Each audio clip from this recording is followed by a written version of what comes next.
नमस्कार, मैं हूं संगीता राय। पूर्वांचल एक्सप्रेस न्यूज के इस वेब पोर्टल में आपका स्वागत है। आइए देखते हैं हमारे संवाददाता राम सकल यादव की यह विशेष रिपोर्ट।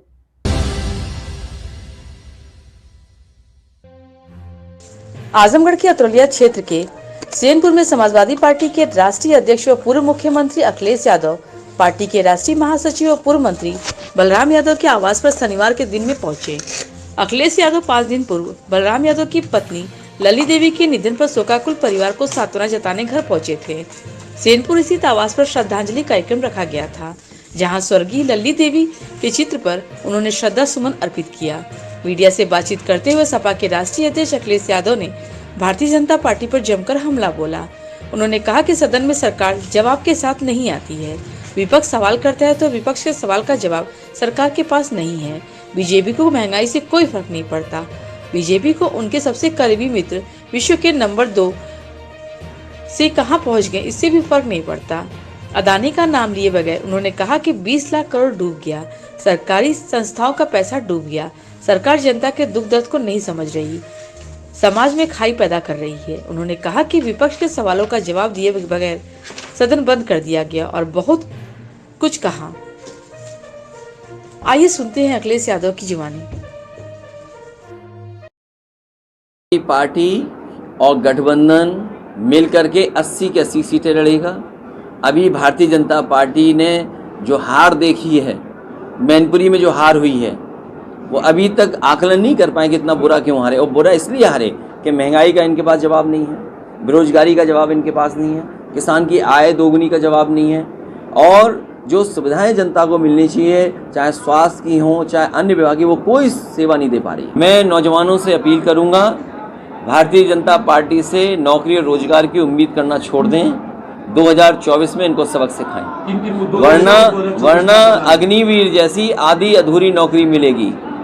अग्निवीर, आउटसोर्स, प्राइवेटाइजेशन, अगर अग्निवीर की नौकरी है तो क्या ये आधी अधूरी नौकरी नहीं है?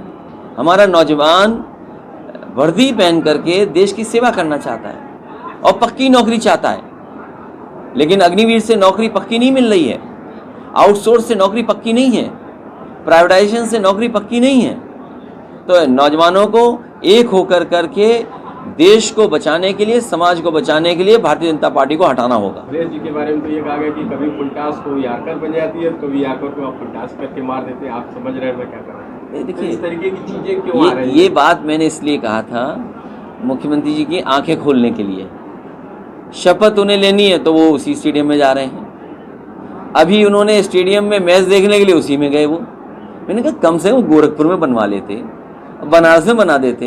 अरे समाजवादियों की सरकार होती तो इंटरनेशनल मैच आपका आजमगढ़ में हो जाता, कम से कम यहाँ तो बना देते। अब क्या धोखा दे रहे हैं कि यहाँ अंतर्राष्ट्रीय एयरपोर्ट बनेगा, बजट में 0 पैसा, हमारे किसानों को परेशान कर रहे हैं। अभी मैं सड़क पे आ रहा था इंडस्ट्रियल ज़मीन के लिए, कि इंडस्ट्रियल ज़मीन के लिए ज़मीनें एक्वायर कर रहे हैं। ये केवल धोखा दे रहे हैं, इन पे बजट ही नहीं है। जो मुख्यमंत्री गोरखपुर लिंक न बना पा रहे हों, उनसे क्या उम्मीद करोगे आप?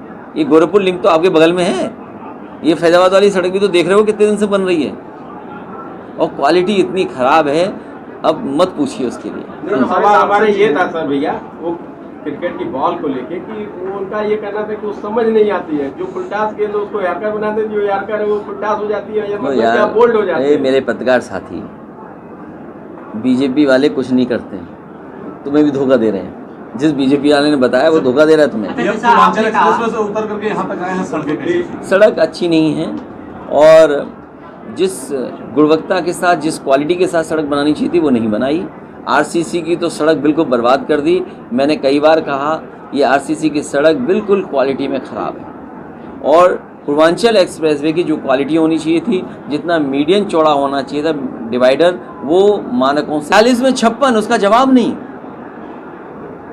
इसीलिए मैंने कहा कि ये वो लोग हैं जो झूठ बोलते हैं, सत्य से दूर रहते हैं, सच से कोसों दूर हैं। और जाति जनगणना की बात इसीलिए कही गई कि ये किसी पार्टी पर आरोप लगाते हैं, किसी लीडर पर आरोप लगाते हैं। अगर जाति जनगणना हो जाए और बाबा साहब भीमराव अम्बेडकर जी ने जो संविधान दिया उसके तहत हक और सम्मान मिल जाए, तो मैं समझता हूँ समाज बहुत आगे बढ़ता हुआ दिखाई देगा। प्रयागराज में बड़ी घटना हुई, गवाह को मार दिया गया, 2 सिपाही भी शहीद हुए।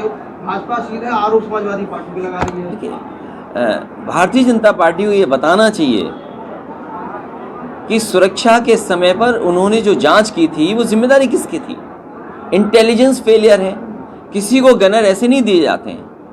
अगर किसी को गनर दिए जाते हैं उसके लिए बाकायदा उसकी इंटेलिजेंस रिपोर्ट मंगाई जाती है कि इसको सुरक्षा की ज़रूरत है कि नहीं है।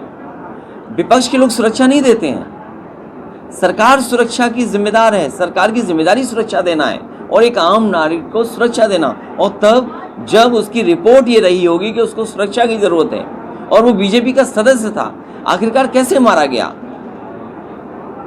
गनर की जान चली जाए, इससे बड़ी बुरी बात नहीं हो सकती कि सरकार की जानकारी में नहीं थी और गनर की जान चली गई। एक नहीं 2 गनर चले गए। जो सबसे महत्वपूर्ण गवाह था उसकी जान चली गई। आखिर सरकार क्या कर रही थी? जैसे शूटिंग होती है उस तरह का नज़ारा देखा लोगों ने। वो सब कुछ कैद है कि बम चला है, बंदूकें चली हैं और लोगों की जान गई है। ये सरकार की जिम्मेदारी है सुरक्षा देना, और सरकार की संस्था है इंटेलिजेंस और सुविधाएं। जब ये विपक्ष के पीछे लगे रहेंगे, 30 साल पुराना मुकदमा हो, 20 साल पुराना मुकदमा हो, उसको जेल भेज देंगे। तो इनको सुरक्षा पे समीक्षा करने का समय ही नहीं है, इसीलिए सुरक्षा नहीं दे रहे किसी को। और जान अगर गई है तो पूरी की पूरी भारतीय जनता पार्टी की सरकार की जिम्मेदारी है। और भारतीय जनता पार्टी ये ना भूले, जब उस परिवार से किसी को चुनाव लड़ाना था तो आपने जेल से पर्चा भरवाया था। चुनाव के लिए नॉमिनेशन हो जाए, पर्चा खारिज न हो जाए, इलेक्शन कमीशन को स्पेशल निर्देश गए थे। हमारे और आपके लिए स्पेशल निर्देश नहीं जाते। स्पेशल निर्देश बीजेपी चाहेगी उसके लिए जाते हैं। समाजवादी पार्टी उस परिवार के साथ है और पूरा खुलासा होने के बाद हम उस परिवार में जाएंगे। क्योंकि अगर आज चले जाओगे आप तो सरकार कहेगी देखिए सहानुभूति लेने आए हैं, वोट की राजनीति करने आए हैं। इसलिए अभी नहीं, सरकार की जिम्मेदारी है पूरा खुलासा करे सरकार। और जो लोग ये कहते थे मिट्टी में मिला देंगे, अरे भाई मिट्टी में मिलाने जा रहे हो, कम से कम टॉप 10 माफिया, टॉप 10 100 माफिया की सूची कब आएगी? ये सूची इसलिए नहीं आ रही, हो सकता है भारतीय जनता पार्टी के लोग भी इस टॉप 10 में आ जाएं। सरकार जवाब के साथ नहीं आती है। सरकार विपक्ष से सवाल पूछती है और विपक्ष जो सवाल पूछता है उसका जवाब सरकार के पास नहीं है। इस बात की बहस करें, हम लोग चर्चा करें कि बीजेपी को महंगाई से क्या फ़र्क पड़ता है। बीजेपी को इस बात का भी फ़र्क नहीं पड़ता है कि उनके सबसे करीबी मित्र वो दुनिया के दूसरे नंबर से किस स्थान पर पहुंच गए, उन्हें कोई परवाह नहीं है। 20 लाख करोड़ से ज़्यादा पैसा डूब गया। भाई के सवाल पे कहते हैं कि समाजवादी पार्टी के प्रतिनिधि हैं, तो उन प्रतिनिधियों के लिए कुछ व्यवस्था है? पत्रकारों को उन्होंने कह दिया है। नहीं, ये कई बार हम लोग भी कह देते हैं, जैसे इनको कुछ कह दिया मैंने कि बीजेपी वालों ने सवाल भेजा होगा। तो अब क्या करें बताएं, इस पे क्या कर सकते हैं? सवाल देखिए बहुत देखिए ऐसा है, कौन हम विदेश से नहीं, वो पत्रकारों कहते हैं विदेश से। मैंने सुना था, आप मत उलझो इन चीज़ों में, क्योंकि भारतीय जनता पार्टी के पास जवाब नहीं है। और अगर कोई कलाकार इस तरह के सवाल करे तो आपको YouTube पे उनका गाना देख के मनोरंजन करना चाहिए।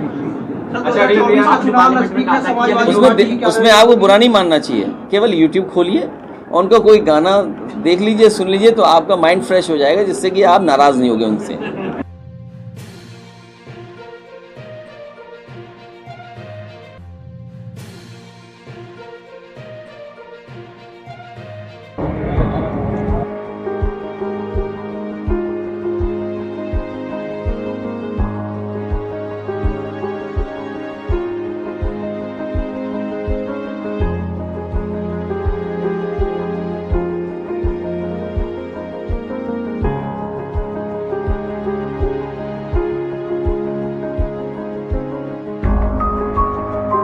अगर आपको हमारी खबर पसंद आई हो तो हमारे चैनल को लाइक, सब्सक्राइब और शेयर जरूर करें।